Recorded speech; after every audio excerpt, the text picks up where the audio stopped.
ये वीडियो सिर्फ entertainment purpose के लिए है। प्लीज़ इस वीडियो को दिल पे ना ले और इन्जॉय करें, और साथ ही हमारे चैनल फिल्मी पुल को सब्सक्राइब भी कर ले।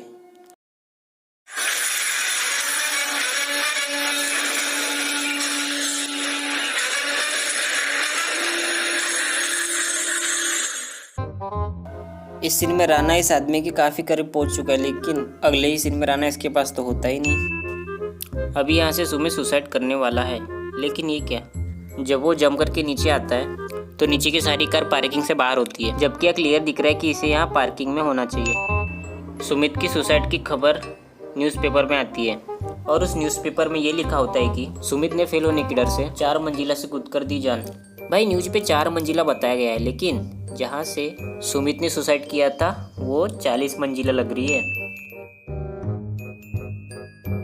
भाई लेफ्ट साइड पुलिस तो 5 है, लेकिन टोपियाँ 6 है। तो भाई यार राइट साइड के पुलिस ऑफिसर एकदम स्ट्रेट लाइन में बैठे हुए हैं। वही कुछ देर बाद जब कैमरे को दूसरे एंगल से दिखाया जाता है तो स्ट्रेट लाइन टेढ़ी लाइन हो चुकी होती है।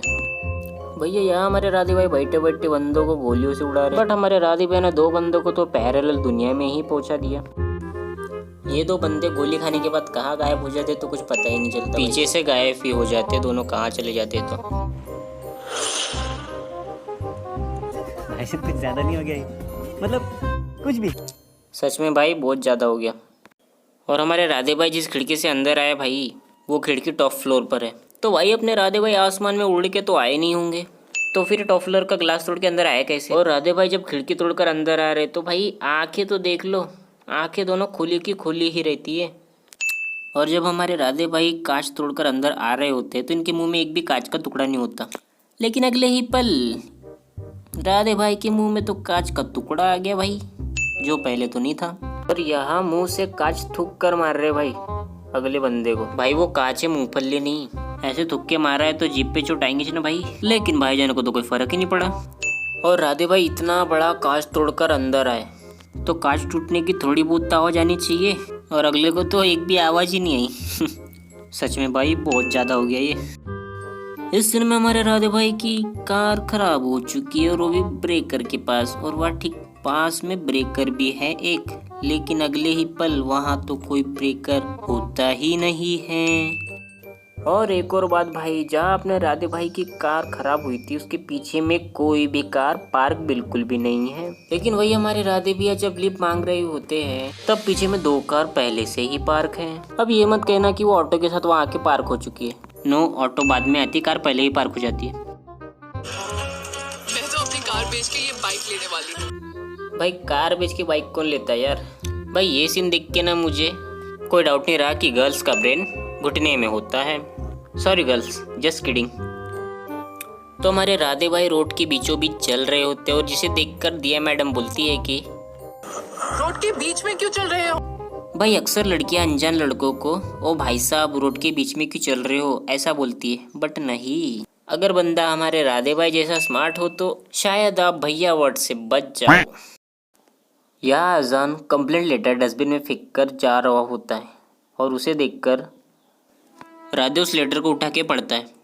अब राधे उतना बड़ा लेटर पढ़ रहा है तो उस हिसाब से अजान को काफ़ी दूर चला जाना चाहिए, लेकिन नहीं, राधे के लेटर पढ़ने तक अजान वहीं पे आसपास ही होता है, जबकि राधे के लेटर पढ़ते तक तो अजान को काफ़ी दूर निकल जाना चाहिए होता। इस समय में दगड़ू दादा के हाथ में हॉकी रखी हुई है, पर फिर भी वो हाथ से चपेट मारता है। काफ़ी दरिया दिल गैंगस्टर है ये तो भाई इस सीन में ये दोनों इंसान आपस में बात कर रहे होते, लेकिन ये पर्दे के पीछे आदमी क्या कर रहा है? तुम्हारे भाई से कुछ भी नहीं छुपता है। और भाई मुझे एक बात समझ में नहीं आती, राधे भाई तो एक ही जगह पे खड़े, पर फिर भी इतने सारे लोग कैसे कैसे उड़ गए? लगता है डायरेक्टर ने इस सीन को सस्ते नशे करके शूट किया है। ये जो पीछे वाला आदमी इतना छुप के जा रहा है कि भाई मेरे को दिख ही नहीं रहा। वो छुप कर जाने तो भाई थोड़ा ढंग से छुप के हुए जा, और जा रहा भी राधे के सामने से ही है तो दिखेगा अच्छा ना भाई अगले को।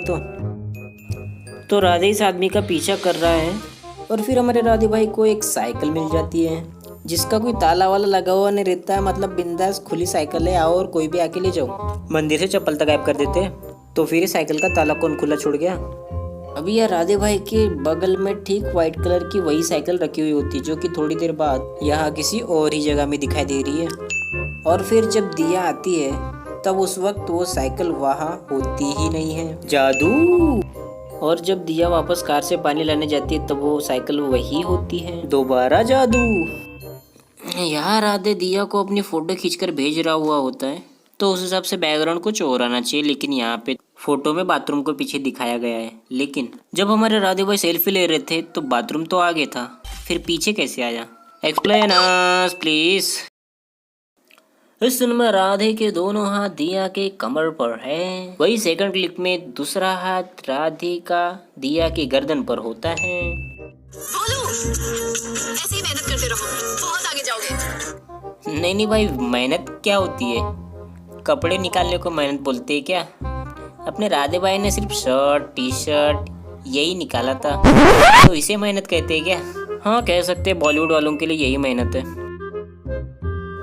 इस सीन में राणा के पीछे आग से जलता हुआ ड्रम रखा हुआ होता है जो कि थोड़ी देर बाद वहाँ होता ही नहीं है। इस सीन में हमारे राधे भैया दिया के साथ बीट पे बूटी लगा रहे। फिर उसके बाद राधे को दिया में उसका भाई नजर आता है। अब दिया के भाई को इमेजिन किया ही है तो पूरी तरह करो ना भाई, क्योंकि यह दिया के भाई के पैरों में जूते है जबकि दिया के पैरों में सैंडल थी, तो जाके दिया था कि पैरों में भी सैंडल होनी चाहिए। यहाँ ये जो लोग लटके हुए हैं तो इनको सीधा लटकना चाहिए ना, ये ऐसे टेढ़े लटकने का क्या मतलब हुआ? और ये टेढ़ा लटकता कौन है?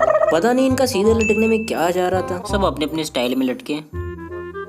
इस सीन में राधे के ऑफिसर को राधे पे विश्वास कर लेना चाहिए था, पर वो राणा पे विश्वास कर रही थी। अब ऐसी हरकत करेंगी तो गला कटेगा ही ना, तो कट गया। Stupid girl. अपने राधे सर पर थोड़ा सा भी ट्रस्ट नहीं है। राधे ने यहाँ राणा को चाकू फेंक के मारा ही है कि वो चाकू राणा के जैकेट पे जाके लगता है, जो कि आपको और मुझे यहाँ साफ साफ दिख रहा है। लेकिन फिर भी राणा ऐसे रिएक्ट करता है जैसे चाकू सीधा चेस्ट पे आके लगाओ। नेक्स्ट डे राधे के हाथ में यहाँ पट्टी बंधी हुई होती है and the same day at evening वो पट्टी खुल जाती है।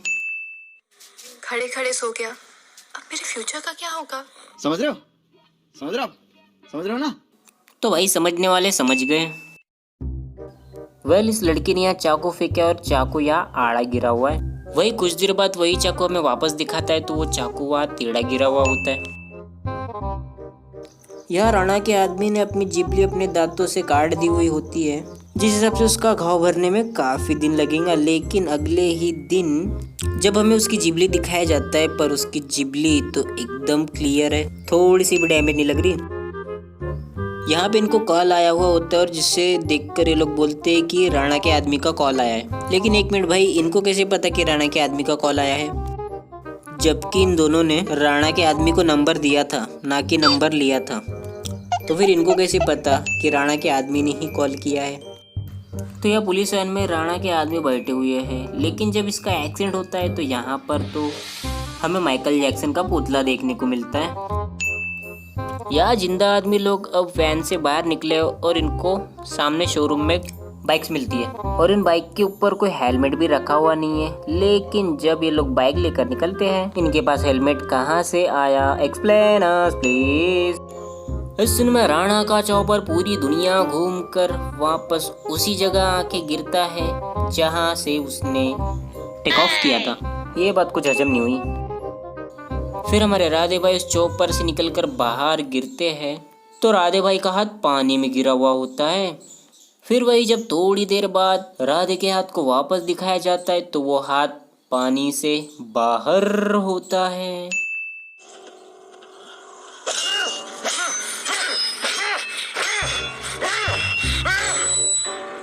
कोई बात नहीं, हम तो चूतिए हैं। बस क्या भाई, इतनी पढ़ने पर तो हाथ की ऐसी की तैसी हो जाए। और इस सीन को देखकर मेरा टमाटर के झाड़ पर लटक कर फांसी लगाने का मन कर रहा है, क्योंकि सीन ही कुछ ऐसा है। राधे ने राणा को उठाकर पीछे कार के पास फेंका है और वो कार के पास ही जाके गिरा है and the very next moment वो तो कार से काफी ज्यादा दूर है। तो भाई आज के लिए बस इतना।